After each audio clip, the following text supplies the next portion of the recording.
اس دنیا میں دو طرح کے افراد ہوتے ہیں، ایک طاقتور اور دوسرے مظلوم اور کمزور۔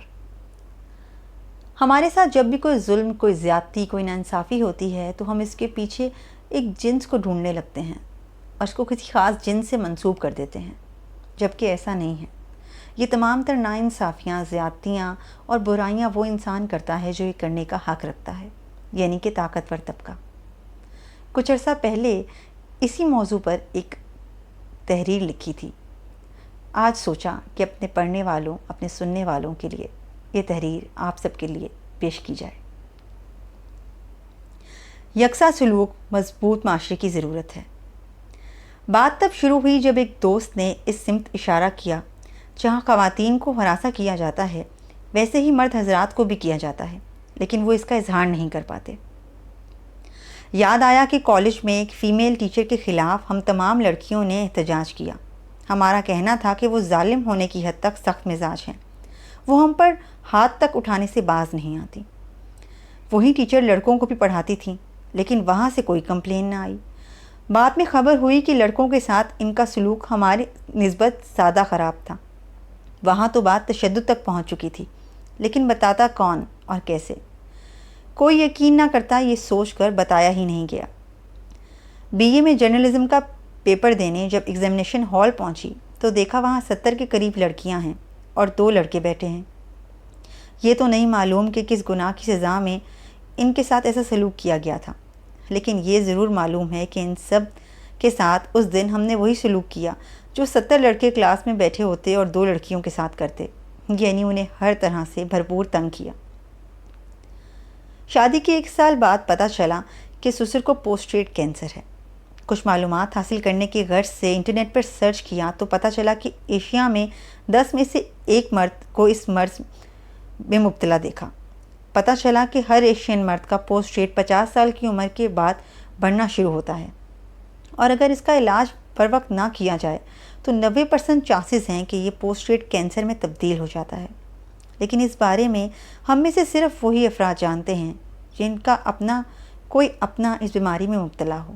اس کے علاوہ ہم نے کبھی اس کا نام تک نہیں سنا۔ نہ ٹی وی پر کوئی اویئرنیس کیمپین چلائی گئی ہے اور نہ ہی کوئی پروگرام دیکھنے میں آیا ہے۔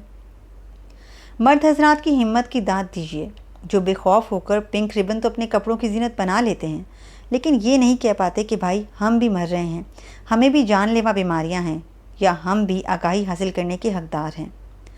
خواتین کے عالمی دن پر کچھ مردوں کی طرف سے کیے جانے والے مذاق پر تو ہم بحث کر سکتے ہیں، لیکن انہی مردوں کے اس رویے کے پیچھے وجہ اور انہیں درپیش مسائل کے بارے میں بحث کرنے کا ہم سوچ بھی نہیں سکتے۔ یہ چند مثالیں ہیں، لکھنے بیٹھیں گے تو ایسی 100 مثالیں اور سامنے آ جائیں گی۔ ہم نے ہر معاملے کو جنس سے جوڑ لیا ہے۔ ہم نے ذہن میں ایک کو ظالم اور ایک کو مظلوم قرار دے دیا ہے۔ اب ہم یہ سوچ بھی نہیں سکتے کہ مردوں کو بھی کوئی مسائل ہو سکتے ہیں، اور مرد بھی یہ نہیں سوچ سکتے کہ ان کے مسائل پر بات کی جا سکتی ہے، اس لیے وہ چپ رہتے ہیں۔ ان کا یہ چپ رہنا اس سوچ کو پکا کر دیتا ہے، کیونکہ مرد حضرات شکایت نہیں کر رہے، مطلب ان کو کسی قسم کے کسی مسائل کا شکار نہیں ہیں۔ اگر اس بارے میں ہم کسی محفل میں بات کرنے لگتے ہیں تو کہا جاتا ہے کہ جناب، خواتین کے ساتھ ظلم و زیادتی زیادہ ہوتی ہے، تو جو چیز معاشرے میں کثرت سے ہوگی اسی کا ذکر ہوگا نا۔ اب انسان کیسے کہے؟ جب ہم کسی کو یقین دلا دیں کہ بھائی تم ظالم ہو، تو وہ اپنے پر ہونے والے ظلم کی داستان ہمیں کیسے سنا سکتا ہے؟ آج کے دور میں ہم یہ نہیں سمجھ پا رہے کہ ظلم کسی خاص صنف کا نام نہیں ہے۔ ظالم بس ظالم ہوتا ہے، اسی طرح مظلوم صرف مظلوم ہوتا ہے، اور وہ مظلوم مرد بھی ہو سکتا ہے۔ ضرورت اس امر کی ہے کہ ہم اس صنفی تقسیم کو ختم کریں اور اس بات کو تسلیم کریں کہ اس معاشرے میں موجود ہر صنف جینے کا اتنا ہی حق رکھتی ہے جتنا ہم۔ ہر صنف کو مسائل کا سامنا ہے اور انہیں توجہ کی ضرورت ہے۔ ضرورت اس امر کی ہے کہ اس صنفی جنگ کو ختم کیا جائے، بات کی جائے، مسائل سنے جائیں اور حل کرنے کی کوشش کی جائے۔ کسی کو اس کی صنف کی وجہ سے سچا یا جھوٹا نہ سمجھا جائے۔ ہم سب انسان ہیں، اشرف المخلوقات ہیں۔ ہمیں سمجھنا ہوگا کہ یہ صنفی جنگ لڑ کر ہمیں کچھ حاصل نہیں ہے۔ ہم جب تک ایک دوسرے کے مسائل کو سمجھنے کی کوشش نہیں کریں گے، ایک دوسرے کو ایک جتنی اہمیت نہیں دیں گے، ہمارے لیے آگے بڑھنا اور اس معاشرے کو ایک مضبوط معاشرہ بنانا خواب ہی رہ جائے گا۔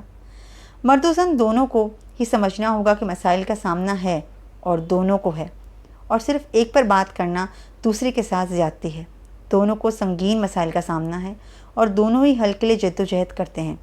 اس جد و جہد میں ایک دوسرے کا ساتھ دینا پڑے گا۔ ضروری یہ ہے کہ دوسرے ممالک سے، ان کی ثقافت سے اچھی عادات ضرور سیکھی جائیں، لیکن ان کی اندھا دھند پیروی نہ کی جائے۔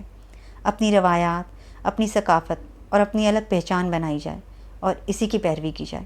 خود کو مہذب معاشرے کے طور پر سامنے لانے کے لیے ایک دوسرے کے وجود کو تسلیم کرنا، ایک دوسرے کی عزت کرنا اور ایک دوسرے کے مسائل پر جرأت کے ساتھ بات کرنا، عملی طور پر ان مسائل کا حل نکالنا بے حد ضروری ہے۔ Thank you so much.